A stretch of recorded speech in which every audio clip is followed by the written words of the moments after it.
All right, everybody, let's go ahead and get this started. Let me go ahead and start the recording as well.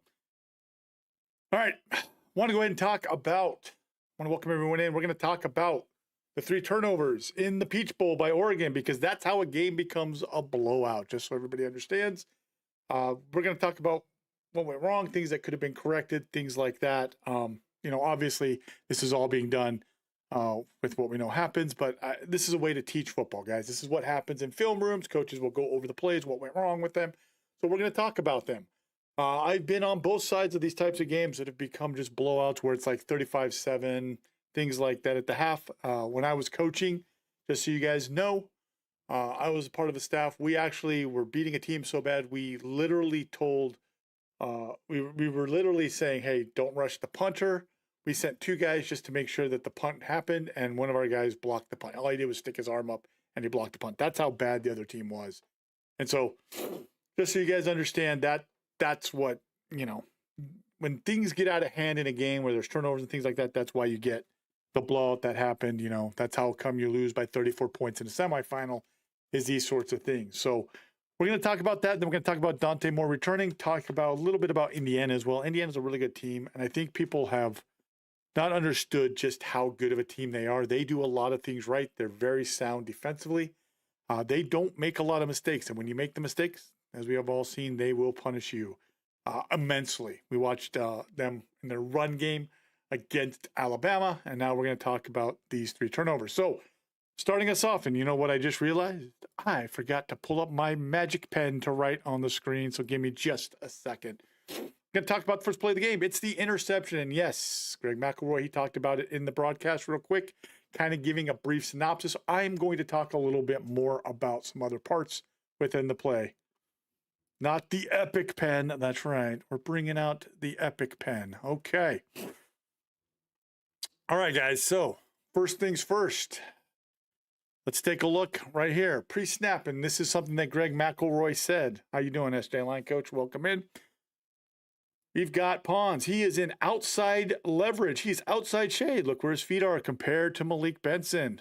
Okay.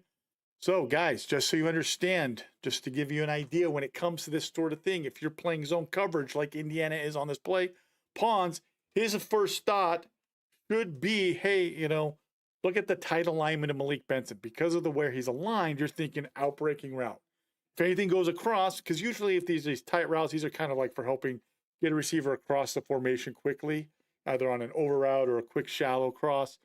They're playing zone. That's not his responsibility, but because Malik is so tight, he should be thinking as well, hey, outbreaking route, okay? Like a speed out or maybe a corner route, something like that. Vertical, he might not need to, but it's just these sorts of things that are happening on this play. So Pons is already alerted to tight split, okay, thinking outbreaking route in this sense, because I'm playing zone, I'm not playing man. Here's the mistake that I see, okay? And yes, the throw's inside, but this play was always going to be dangerous. And this is because when you watch the initial steps of Pons, let's go ahead and run the play forward, guys. Notice he's not turning his hips. Pons, we're going to get out of the seat for a second. When Pons is backpedaling, he's not opening his hips, right? He's not opening to bail out. He's staying basically square. Yeah, he drops back 2 yards, but his hips are looking straight ahead. He's looking right at Dante. So when Dante's coming out of his drop, what Dante's eyes should be on is he's making sure, because pre-snap alignment, let's go back. The pre-snap alignment is telling you this is a risky throw. You can still throw this if Pons bails deep. But if Pons sits basically like he does on the play, he's already outside shade. He's going to be able to drive on the throw. So when Dante's dropping back, his eyes should be on what Pons is doing. Is Pons bailing? Or is Pons sitting, staying square, and looking at him? Well, we know the answer to that as we run the play forward, and you'll see that from the higher view as Greg McElroy was talking about it. He just sits, and then he undercuts the throw because he's able to drive and get the touchdown. So again, we're going to see it from a higher view, okay? Watch the hips. Pons is doing a great job here. This is great technique. He's expecting an outbreaking route, remember, because of the tight alignment. So he's not really opening his hips. What Dante should see is, hey, he's he's not really bailing. He's just sitting. He's squatting on this route, basically. His hips are to me. So once he hits the top of his drop, he now needs to go to the right for the rest of the passing, rest of the play, okay? You have kind of a screen out here. You know, you got a blocker out front. You can have a screen.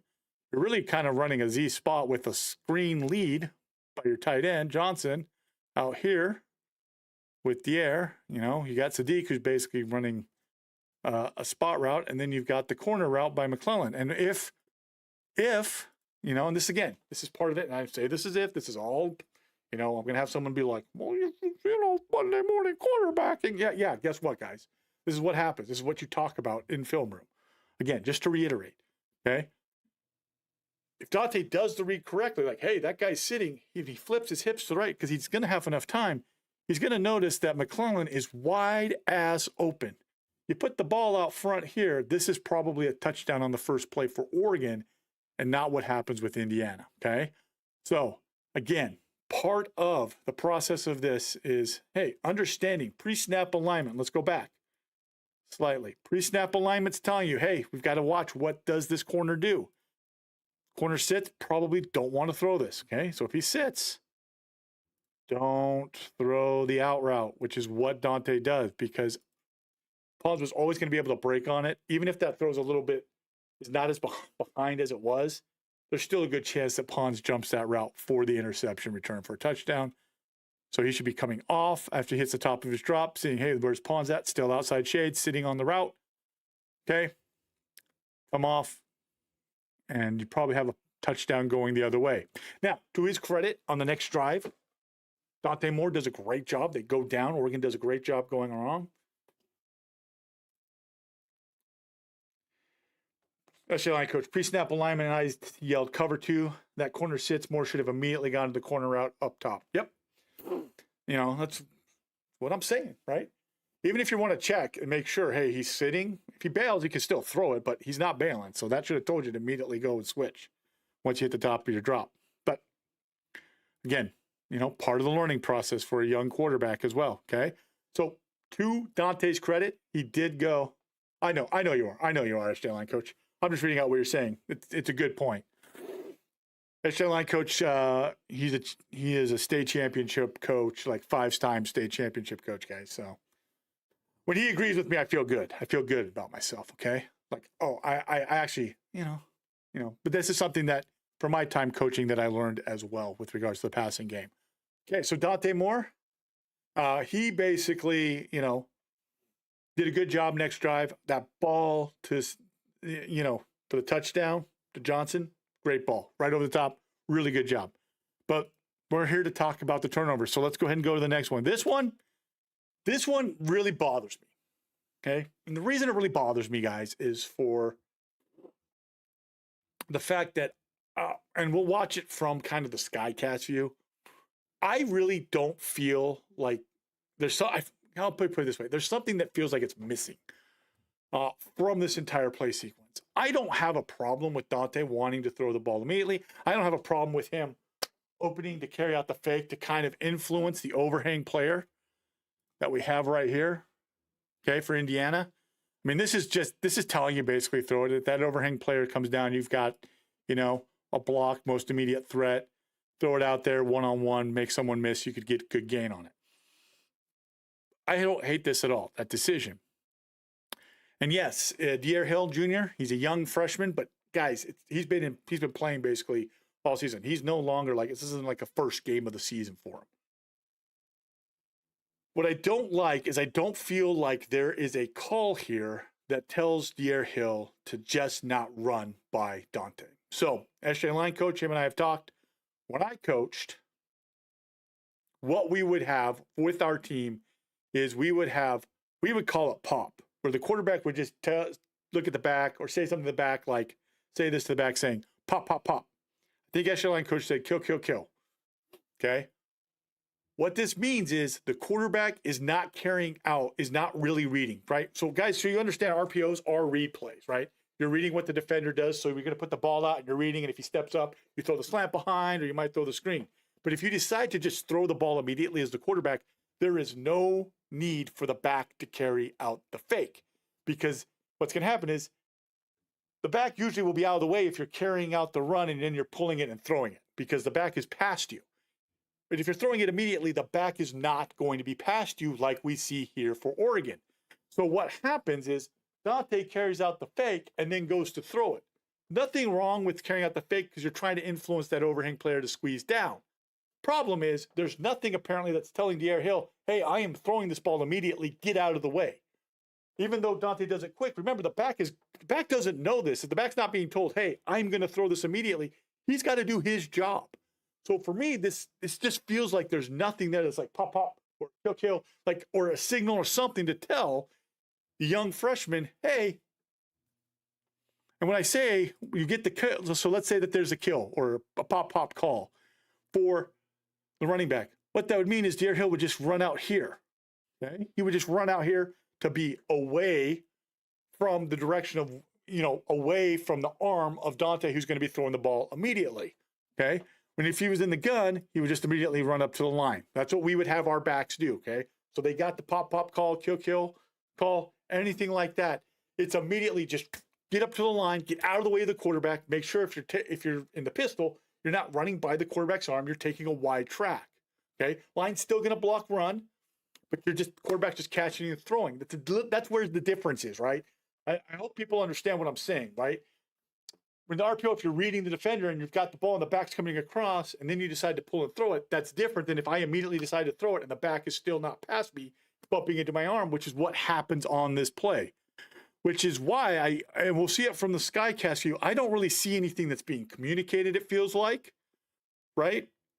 I mean, you have the screen there. You can see how wide out it is. We've got this, here's the overhang for Indiana. He's going to widen some, but he's trying to split. But again, I don't hate the decision by Dante, but I don't see anything. I don't see Dante's head turn or anything to be like pop, pop, or like you can act like you're trying to check on something and you're saying like pop, pop, and being like you're trying to signal something to them that they can't key on. But there's nothing here. So it baffles my mind. It boggles my mind that we don't have this here. Okay. But I could be wrong. I've tried to look up and see if there was something about that supposed to be happening. I couldn't find anything from the interviews, post-game press conference. So I'm willing to amend my opinion if someone's like, hey, no, this is what you saw. This is what was there. I didn't see any of that. So for me, what I'm seeing is, hey, there's no call here. So De'Aaron Hill, he's going to carry his fake out, or he's going to carry out like, hey, I'm running the ball. And and as SJ line coach is saying in the chat, it's possible that there was a call and De'Aaron didn't hear it. So we'll probably never know that. But I just don't see anything that's like giving any type of a signal or anything like that. So again, just so you guys understand within the game of football, if you're going to throw it immediately, you got to make sure that you have something that's signaling to the running back to not run into the quarterback, because again, that's messing up the timing. Quarterback just getting rid of the ball and throwing it immediately. You don't want the back getting by him. Got to have that call. Maybe the back missed it. Maybe they don't have one. I don't know. So we can see right here, we've got the play. You can see him pointing. Maybe the pointing, I don't know. Again, if that's the signal or something like that. But it just feels like there's nothing there to say, don't come by me. So again, if you're going to throw it immediately, what you want with the call, with the pop or the kill, like SJ line coach's team did, you would want De'Aaron just to run right there. Don't come here. That's bad. Out here. Okay. That's just a signal so that you get away from the running from the quarterback so he can make the throw. As we know, ball gets hit, popped out, fumble, and then that leads to a touchdown, which then makes it 21-7. So already 14 points off of 2 turnovers by Oregon. That, again, is how you get blown out of games and get embarrassed on national TV. Okay? So those are the first two turnovers that led to it. Let's go to the third one. All right. This one, I don't know what Dante's looking at. I'll be blunt. I am confused, to say the least, at what Dante is looking at on this play, because it feels like he's holding the ball too long and he should be seeing, and just the clock's not going through fast enough for him apparently at this point to throw this ball. want you to pay attention. You can see all the Indiana defenders in this picture. Usually with the broadcast, sometimes you don't see the safety. You got 4, 3, 4. So all 11 defenders are here, okay, in this picture. You've got 3-on-3 up top. Safety helping over the top here to the defense's left, offense's right. We're going to have the motion out. And when that happens, we're going to have help. Safety's going to bounce out. So realistically, it's basically like man coverage with these 5 right here. And these 2 are just helping underneath to take away anything immediate. What Dante should be keying, because what we're going to have is we've got a crossing route right here and then a slot fade. So Dante, when he's getting his drop initially, he could be thinking, hey, might have safety help dropping over the top, might not have that slot fade immediately, okay? But when he gets, and his eyes are looking to the left the whole time, guys, you'll see it from the Skycast. The minute he sees this defender drive down on the crossing, on the over route, he should know, hey, I probably have that slot fade. Take a peek out to the next defender outside if he needs to make sure that this defender is sitting on the hitch that's being run out here, because it's a hitch that's being run. And he's got to let this ball go. This is a long time. So let's go ahead and run the play. See, we got the motion. Defender widens out. So now it's 3-on-3. That's why Dante's going to his left. He's like, okay, 3-on-3. The minute that this, again, the minute this defender is coming down, he's driving on the hitch. You got to throw the slot fade. Now, he's probably waiting a little bit because being held up. But the clock's got to be going. Okay, clock has to be going here. And even then, he still has a chance. Let this ball rip. He kind of pumps it a couple times, patting it, and then we get the fumble. So you get a better view of it from the back end here. Okay. Get the motion. 1, 2, 3. Hitch up. Hitch up. I like, again, guys, you've heard me talk about it. For my own purposes, I like tying everything to your feet. Hit the top of your drop. If you don't like it immediately, hitch up, go to your second read, hitch up. Your feet tie into your drop. And it also helps with your timing on the clock. But again, he's taking his time. Now he's ready to throw it, and that's why it's going to be a fumble, because he's getting hit just as it's happening. We have a good line stunt, basically. It's kind of a made line stunt. Comes out, then comes back inside because of the rush. Center slow to help out. But you see that he's already beating him, right? It's either run or you got to let that go sooner, okay? Let's count the time. So let's go time-wise, how long he's taking here in the pocket, okay? And one of the things you got to remember, guys, this is Indiana's very good at getting pressure. Indiana's very good at getting pressure, guys. They don't even have their best linemen out there, defensive linemen out there. They're just doing it this way. They're really a well-coached team, guys. I wanted to be mad, but I was just like, I'm just so impressed with this team. I can't even be mad. Having coached and just seeing them do everything correctly at times, you're just like, man, this is amazing to watch, especially for an Indiana team. So again, let's go. From the snap. 1,001, 1,002, 1,003. That's a long time, guys. That is a long time. And that's why I'm saying right here, I don't know what he's looking at, why he's being so hesitant to throw this ball. I can understand the initial with the jam happening on the slot fade. But once we're by right here, you got to just put it up. You might get a penalty, right? Pass interference, things like that. You got to put this up. You have the time. This ball needs to be coming out. You know that there's no help over the top. This has got to just be right here. This ball should already be coming out. You can put it towards the sideline, float it, catch, or a penalty, but we can't have that, which is a fumble. Then that's capitalized on by Indiana, and that's why it becomes a 35-7 lead for Indiana right there. So those are the 3 plays I wanted to talk about, okay? Those are 3 things that I wanted to talk about, right? Pre-snap look, making sure, hey, if you're going to go for it, you got to make sure that guy's not sitting on that out route. If he's sitting on that out route, you got to come back to your next reads. making sure, again, they may have had a call and the air didn't hear it, but I don't know. I don't know if there's anything signaling or anything said to let the air know, don't run by me as I'm going to just throw this ball immediately on the RPO. And then right there, just too long in the pocket, holding the ball too long. I don't know why he was confused. Let me put it that way. You can see everybody across. You see the movement. So that, that safety's going out there with your back. Now all you got to see is there a safety over the top? There isn't. Let it rip. Put it over throw that slot fade. That's what Chambliss did for Ole Miss against Georgia, right? Hit the top of his drop. He knew that he had no safety help. Just put it over the top and let his guy run under it. That's what you should have had happen here. And maybe it's a different score. Maybe it's 28-14. But again, 3 scores. That's how you lose by 34 points. And just it becomes an embarrassment for you. So let's talk about Dante Moore coming back. So today, Dante Moore announced that he is returning. Thanks, SJ Line Coach, for being here. I appreciate it. We're going to be here for a little bit longer. It's not going to be a long stream. Dante Moore, though, coming back. And I saw a lot of commentary like, oh, he's giving up the number 2 pick, and he's going to give up. Next year is going to be a better QB class. Maybe. I think Dante needs to come back. I think Dante needs more time playing games as a quarterback in college. Needs that experience. Playing games like this, taking on opponents like this. Those are the kinds of things that will make him a better quarterback in the NFL.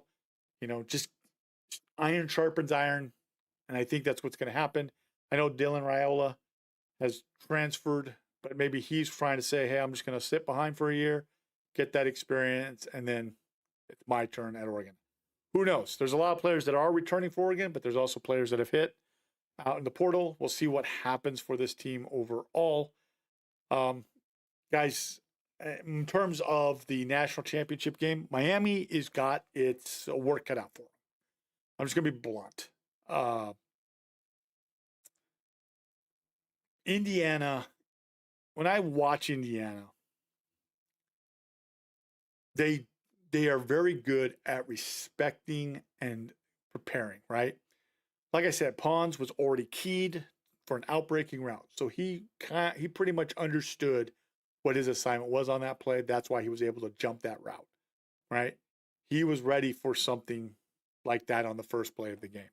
This is a very well-coached team. I don't know if people caught the little, yes, Oregon scored on the next drive, but if you noticed, Indiana took a timeout because they were struggling to get lined up. They talked to Kurt Cignetti about it, and he said, oh, we weren't getting the call right. We weren't getting lined up correctly.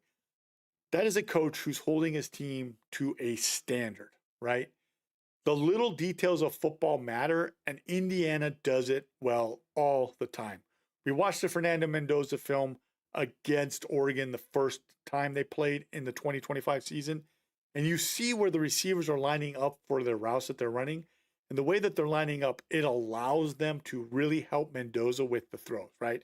If they're throwing a back shoulder fade, they're going to line up slightly inside the numbers so that they can work towards the sideline. They're not giving away that that's what they're doing, but it's enough to basically help them out to do that. There's just so much that they do well. When they're playing defense, they're very good at maintaining gap control. They're reading, they're quick. They don't overcommit, right? If your job is to take this particular gap or you're on the backside, you better not over pursue because that's where the cutbacks can occur. So they do their job. Everybody's doing their job. And that's why they're in the national championship. So when I say Miami's got its work cut out for it, Miami can't make the mistakes. Every team has made the mistakes against Indiana. And Indiana has made them pay, basically. That is what can't happen if you're going to win the national championship as the Hurricanes. Honestly, right now, Indiana is the favorite because until somebody is able to take advantage against, not play mistake-free football and really put pressure on their offense to not just be able to do whatever they want, it's their national championship to win, in my opinion. They do such a good job. Not saying Miami doesn't have a chance, right? They've got the players. Tony is a very good player. I know that they like to run the ball. Mario Cristobal used to be the Oregon head coach. We all know what he wants to do. The question for me is, can you eliminate the mistakes? One other thing I'll point out, and all the times I've watched Indiana, I can't remember. I cannot remember I can't remember seeing any trick plays by Indiana. Indiana doesn't really run them. They just line up and they're going to maul you and just line up and do what they do. 49er George, how you doing, buddy? How you doing? We're just talking right now. I went over the 3 plays, kind of explaining what I saw, George. So we're just chilling right now, talking about the national championship game. So I was just saying, it's going to be tough. It's going to be tough for Miami. I'm not saying they can't do it. They've got players. Their defensive line can put pressure, but they're going against a really good offensive line, guys. An offensive line, again, it's like watching, I hate to say it this way, it is like watching a pro team play at the college level. You're just watching a team that executes and they don't shoot themselves in the foot. That's what I mean. Like, oh, am I supposed to be in this gap? I'm there. Is this the guy area I'm supposed to be covering? I'm there. They've scouted so well that they're disciplined at what the coaches tell them to do, that they're where they're supposed to be. Right? I mean, and then they just capitalize on mistakes by their opponents. And they've just beaten the living hell out of everybody this year. It's an impressive thing that Curt Cignetti's done. I can't even, like I said, as an Oregon fan, I should have been mad that they got their butts whooped. I think I turned it off about halfway through the 4th quarter because I was just like, I can't watch anymore. I was trying to be supportive, but I can't. I'm just impressed by what they do. So, again, Dante Moore, I know people are like, he's passing up a lot of money, but I think the question that needs to be asked for him was, do you want to make a lot of money? Or do you want to become a better quarterback so that when you go to the NFL, you make your money, but are you going to play? Things like that. We've seen what's happened with a lot of young guys that have come into the league that haven't had as many reps at quarterback in games. There's all this potential. Some of them work out. Majority of them aren't working out right now. And so I think Dante's thinking, hey, I need to come back for at least a year, get a little bit more seasoning as a quarterback, play that way, learn from my mistakes. And I don't think he wants to go out with the mistakes that he made in the Peach Bowl. So I understand that. Nothing's guaranteed. Could get injured. Something could happen. So George, offensive line, most important men on the field. Hey, why do you think I have a shirt that says offensive line is a skill position? People don't realize. I like everybody to line up and have someone run full speed at you that's like 270 pounds. And they get a full speed run at you and you got to stop them from getting to a guy. They can do whatever. They can grab you and throw you and stuff, and you got to be hands inside. It's tough. It's tough. But, yeah, so Dante Moore, I think it's good for him to come back. I'll be honest. Hopefully he doesn't get injured. Hopefully it doesn't cost him too much. But, again, you never know. But those extra reps are really, really important. Yeah. We'll see what happens. I know how Oregon fans feel. It feels like we're right there, but then we're also like miles away. 2 straight years getting blown out in the playoffs. When, like last year, beat Ohio State, then lost in the Rose Bowl, getting blown out. Closer game at Oregon against Indiana, and then just getting blown out. Oregon fans it's like, man, it feels like we're right there, and then we're kind of not at times. So we'll see what happens, but yeah. Monday night, I'm super excited to watch that game. I think people just need to realize that they might be watching a game of so much excellence that people don't realize just how excellent the gameplay is that they're watching. That's all I'm going to say about that. I think a lot of people don't realize that. I think a lot of people kind of just are like, it's Indiana, and everybody's worried about it, But you're watching very good football at a high level at the college level being played. Okay. First undefeated team of the 12 teams of the 12-team playoff. Is that possible? But then again, like I said, Miami ain't going to go down quietly. Miami is not going to just go, oh, hey, we're just going to give up. So I'm hoping it's a good battle. I'm hoping it's a good battle. Miami can make Indiana make the mistakes. Then it'll be interesting to see what happens. So anyway, everybody, I just wanted to be on. I wanted to do this live. I was like, oh, should I do it as a recording or do it live? I decided to do it live. It'll be up for you guys to watch. Football season's almost over. As we get into the off season, we're going to start watching draft film. Some of it is going to be getting done on Patreon. I do have a Patreon. It's in the description below. Some of the stuff that I've done here has been put there as free. There are memberships there. When we start doing like the live streams over there, some of them will be free, some of them won't be. I might be asking some of the people who are members of this channel on YouTube to move over. I'm trying to figure out things, guys. YouTube has been weird as of late. But so far no issues with showing the footage on the stream and doing this. So anyway, again, I want to appreciate all of you being here. Be safe. Have a great rest of your day. Make sure to share this video if you did enjoy it. Make sure to hype it up in the mobile app. There's a hype function. But yeah, guys, we'll see you next time. I might pull out College Football 26, and when I'm talking about it, I might just start teaching how I go through my progressions for people so that you guys can see exactly what it is I'm talking about. Because sometimes using virtual football, it can still work that way. I know some people have asked me to do that. Used to do it a lot more. But yeah, with the off season coming, we'll probably do some talk about football stuff and draft stuff and go from there. Anyway, guys, be safe. Thanks everybody for stopping by. SJ Line Coach 49er George. We will see you next time. Make sure to subscribe if you're watching this for more breakdown videos. Again, I coached for 9 years. Here's one of the rings I got as a coach. It's kind of funny when people tell me, you don't know football. Okay. Okay. All right. Anyway, yeah, I'm bragging about myself here for a second. Okay. Anyway, we'll see you guys later. Have a good one. Bye-bye. I do want to recognize the members of this channel at the booster level and above for their support. If you wish to have your name in a video just like this, make sure to check out the join link in the description below.